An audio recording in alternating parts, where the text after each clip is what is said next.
আন্দোলনের প্ল্যাটফর্ম থেকে আরও এক ধাপ এগিয়ে এবার নতুন রাজনৈতিক দল গঠনের দিকে যাচ্ছে বৈষম্য বিরোধীরা। অন্তর্বর্তী সরকারের উপদেষ্টার দায়িত্বে থাকা নাহিদ ইসলামকে নেতৃত্বে রেখে দল গঠনের পরিকল্পনা করা হচ্ছে। সবকিছু ঠিক থাকলে আসছে আগামী জানুয়ারিতেই নতুন দলের ঘোষণা আসতে পারে। দলের নাম এখনো চূড়ান্ত না হলেও তারুণ্য নির্ভর হচ্ছে দলটি।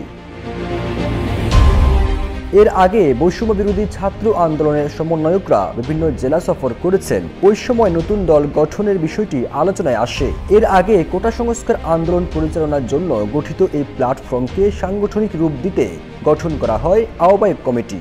একই সঙ্গে গঠন করা হয় জাতীয় নাগরিক কমিটি। জানা গেছে, বৈষম্য বিরোধী ছাত্র আন্দোলন ও জাতীয় নাগরিক কমিটি নেতাদের উদ্যোগে নতুন এই দল হবে। নাগরিক কমিটি ও বৈষম্য বিরোধী ছাত্র আন্দোলনের কয়েকজন নেতা এবং বাহিরে বিভিন্ন দলের নেতা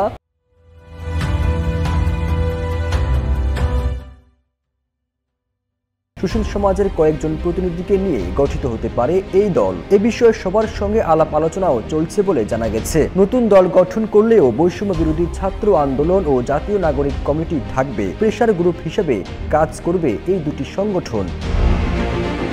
নাম প্রকাশ না করে জাতীয় নাগরিক কমিটির শীর্ষ পর্যায়ের এক নেতা বলেন, নাহিদ ইসলামকে সামনে রেখে আমরা জানুয়ারিতে দল গঠনের বিষয়টি ভাবছি। সেক্ষেত্রে তাকে দল গঠনের আগে উপদেষ্টার পদ ছাড়তে হবে। সবকিছু চূড়ান্ত হলে আশা করি তিনি সেটি করবেন। নাগরিক কমিটি ঢাকা সহ দেশের সব থানা পর্যায়ে কমিটি ও বৈষম্য বিরোধী ছাত্র আন্দোলন জেলা পর্যায়ের কমিটি করার কাজ করছে।